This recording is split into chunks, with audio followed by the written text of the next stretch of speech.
जय हिंद दोस्तों, इग्नो वाला फौजी यूट्यूब चैनल में आपका स्वागत है।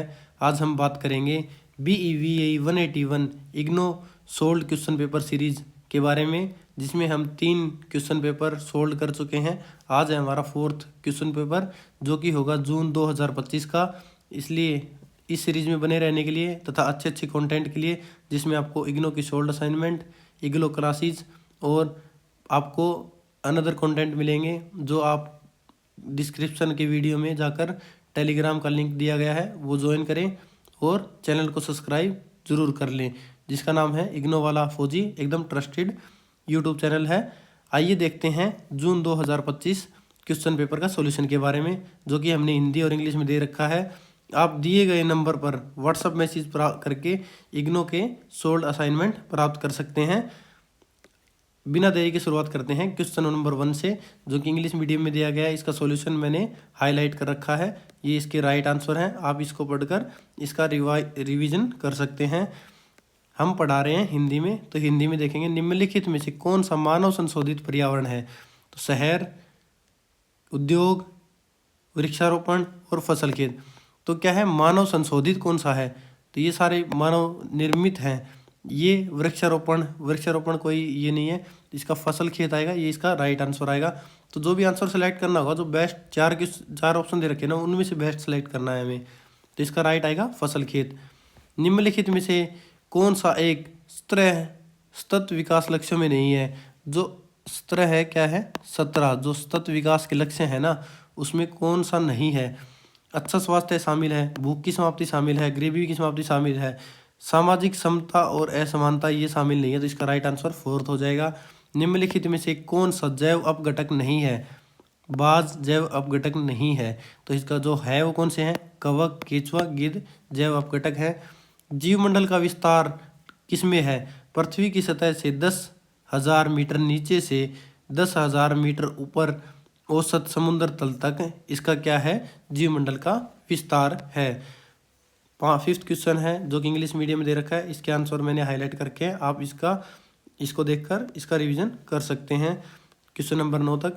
अब देखते हैं क्वेश्चन नंबर 5। प्राथमिक उपभोक्ता किस पोषी स्तर पर पाए जाते हैं? तो इसका राइट आंसर होगा ऑप्शन नंबर 2, पोषी स्तर 2 पर। धरातल पर कितने प्रतिशत जल मृदु जल के रूप में है? तो लगभग 3% जल क्या है जो हमारे धरातल पर मृदु जल के रूप में है। तो इसका राइट आंसर 3% होगा। अपर खाद्य श्रृंखला की शुरुआत होती है क्षारीय कार्बनिक पदार्थ के साथ। इसका राइट आंसर होगा। मैप्पल, बीच और बलूत कहाँ पाए जाते हैं? शीतोष्ण पर्णपाती वन में पाए जाते हैं। असंबद्ध जीव जो वायु जल अंतरिक्ष पृष्ठ पर रहते हैं, उसे बोलते हैं पटलक। क्वेश्चन नंबर 10, 11, 12, 13, 14 इसके सारे आंसर हमने हाईलाइट कर रखे हैं, देख लीजिएगा। क्वेश्चन नंबर 10, निम्नलिखित में से कौन सा सरोपरी तंत्र का भाग नहीं है? तो इसका आएगा राइट आंसर नदी, जिसका भाग नहीं है कौन सा? परिवहन, झील, मरुभूमि सरोपरी तंत्र का भाग है। निम्नलिखित में से कौन सी प्रक्रिया ठोस जल से सीधे जलवाष्प में परिवर्तित हो जाती है?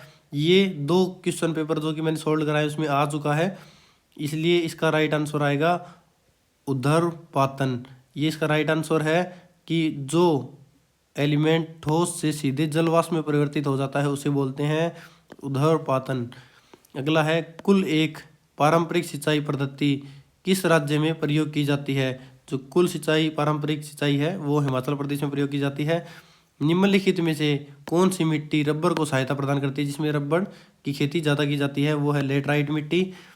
निम्नलिखित में से कौन सा अत्यधिक सिंचाई का परिणाम नहीं है? सिंचाई का परिणाम देखेंगे पहले कौन सा है। मिट्टी में जलभराव होगा अत्यधिक सिंचाई से। उत्पादकता को नुकसान होगा पूरी तरह या थोड़ी तरह से नुकसान तो जरूर होगा। लवणता और क्षारीय में वृद्धि हो जाएगी। मूलतः क्या होगा? उत्पादन वृद्धि होगी। तो ये इसका गलत है कि अत्यधिक सिंचाई से उत्पादकता में वृद्धि नहीं होती। तो इसका 4th आंसर आएगा। 15, 16, 17, 18 ये इंग्लिश में दिए गए हैं, इसको देख लीजिएगा।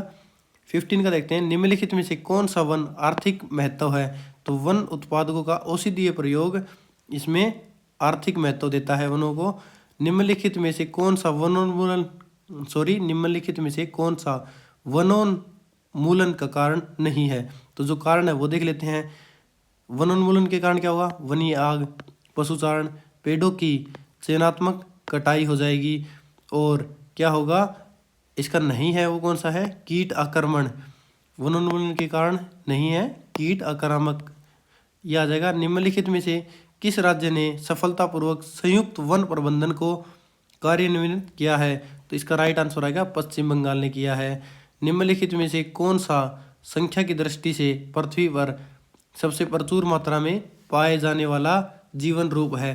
तो कीट और सूक्ष्मजीव इसका राइट आंसर होगा। जो संख्या की दृष्टि से पृथ्वी पर सबसे ज़्यादा पाया जाता है जीवन के रूप में वो है कीट और सूक्ष्मजीव। 19, 20, 21, 22, 23 इसमें मैंने हाईलाइट कर रखा आंसर को, देख लीजिएगा। ट्रांस हिमालय निम्नलिखित में से किस भौगोलिक क्षेत्र में पाया जाता है? तो इसका राइट आंसर होगा लद्दाख। निम्नलिखित में से कौन सा जैव भौगोलिक क्षेत्र भारत में अधिकतम पाया जाता है? तो इसका राइट आंसर आएगा दक्कन का प्रायद्वीप या पठार, दक्कन का पठार। निम्नलिखित में से कौन सा जैव विविधता का अप्रत्यक्ष उपयोग मूल्य है? तो इसका राइट आंसर आएगा सौंदर्य संबंधी मूल्य। निम्नलिखित में से कौन सा परंपरागत ऊर्जा का स्रोत है? तो इसका राइट आंसर आएगा ऊर्जा का परंपरागत स्रोत कौन सा है? परमाणु ऊर्जा। 23 में देखेंगे भारत में प्रथम तरंग ऊर्जा परियोजना शुरू हुई थी विझिंजम से शुरू हुई थी और ये पहले आ चुका है, ये 2-3 बार रिपीट हो चुका है, तो ये इंपॉर्टेंट है, ये देख लीजिएगा। 24, 25, 26, 27, 28 और 24 का हिंदी में देखते हैं। भारत में अत्यधिक वाणिज्यिक ऊर्जा प्राप्त होती है, कोयले से प्राप्त होती है। निम्नलिखित में से कौन सा मानव प्रजाति के लिए सतत वहन क्षमता का कारक नहीं है? जो कारक है वो देख लेते हैं। ज्ञान पद्धति, संसाधन उपलब्धता, आर्थिक विकास स्तर, ये इसके सतत वहन क्षमता के कारक हैं। जो नहीं है वो है जीवन स्तर। इसका ऑप्शन आएगा। कीटनाशक मुख्यतः क्लोरीन युक्त हाइड्रोकार्बन देश ने जनसंख्या स्तर को कम करते हैं, ये आएगा बाल्ड ईगल, इसका राइट आंसर।